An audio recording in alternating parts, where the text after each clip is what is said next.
In this video, we're going to discuss vaginoplasty recovery realities, the ups and downs, and what actually to expect in the weeks after vaginoplasty. So, my name is Dr. Saif Gallagher. I'm a plastic and reconstructive surgeon with a special focus on gender affirmation care, and my practice is here in Miami, Florida. So, I'm going to tell you what happens with our patients, but in general, most practices do something pretty similar. So usually a lot of my patients have to travel for gender affirmation care. Typically they're down here in Miami for at least 9 days, usually around the time of surgery, and then they head back home, but they stay in close contact with us. Usually I recommend patients take between 4 and 6 weeks off work, maybe more depending on if you have a more strenuous job. And during that time, it's not that you're like bedridden or decapacitated or in a lot of pain, but when we create the new vagina, you have to take care of it after surgery, and the most intensive care comes in the first few weeks after surgery. And of course, that's when you're learning to do everything, so it's a little bit more time consuming. So usually patients are focused on that after surgery. So let's talk about pain first of all. Usually most patients by and large are surprised by how this isn't usually a very painful surgery. We take a number of steps in my practice to make the pain as tolerable as possible. For example, we're very careful with the dressing we use after surgery. We never sew a dressing on anymore, and we also do what's called a block. It's a long-acting numbing medication after surgery. So typically we aim to get patients off narcotics or the stronger pain meds within about 1 to 2 weeks after surgery, depending on how they're doing. Pain is a very individualized thing, but most patients are off narcotics by about 1 to 2 weeks. Oftentimes they'll take over-the-counter pain meds such as ibuprofen longer than that, and ibuprofen, if you can tolerate it, tends to work really well because it can somewhat help with the swelling as well after surgery. So usually patients will come back to us about 7 days after surgery. We'll get the packing out of the new vagina, we'll take out the catheter, and that's when dilation begins. We'll take a lot of time in the office to teach patients how dilation works, and then we're encouraging patients to do it, depending on how the recovery is going, about 3 to 5 times a day in the first few weeks after surgery.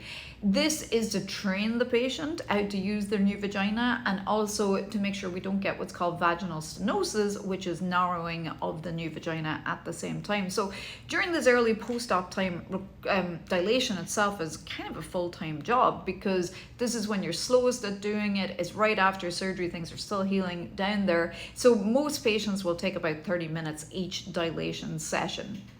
Now, other than that, after surgery, patients may, in the first few weeks, notice that sitting for long periods of time is the toughest position to be in. So ice packs can help with that, and donut cushions, different things. And if you have a desk and you do tend to sit a lot, let's say for your job, when you do eventually go back to work, a standing desk can really make a difference there. Recliners can also help if it takes some of the pressure off the seated area. But like I said, usually we'll be trying to get off those narcotics around week 1 to 2 typically, and then the pain becomes a lot more tolerable. If you're dilating properly, it really shouldn't be too painful. If you're running into trouble after surgery or you have it available to you, physical therapy, pelvic floor physical therapy can really be a game changer. But it's important not to take long breaks from dilation and stay in close contact with your surgical team after surgery, because unfortunately narrowing can really happen pretty fast around the early recovery time from surgery. Other things you're dealing with after surgery, well, you've probably heard me say this before, but swelling after bottom surgery, and especially vaginoplasty, can be really impressive. Impressive, as us surgeons would say, is probably not a great word, but meaning that that area can really swell, not just like double the normal size, but up to 4 times the normal size, just depending on how your body reacts.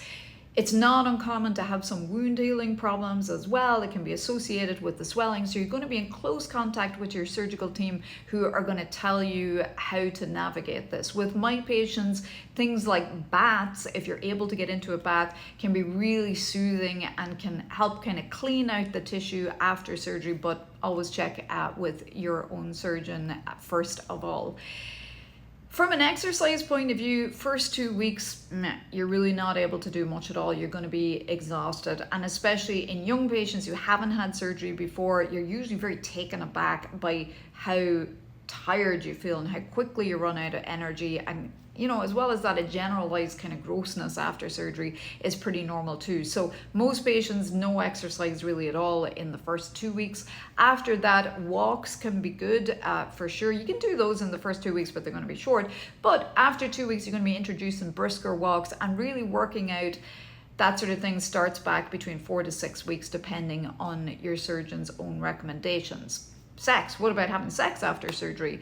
So the earliest I've had a patient orgasm after surgery was 3 days, but this is an absolute outlier and not typical at all. So most folks won't get those feel-good sensations until some of that swelling is going down. So don't be worried if things feel pretty numb in there, down there in the first few weeks. That is to be expected. I would say on average, it's usually a couple of months before folks are able to have an orgasm again after surgery. And this is part of your homework when you dilate as the swelling comes down, is to figure out, well, how does my clitoris work and what does feel good for me?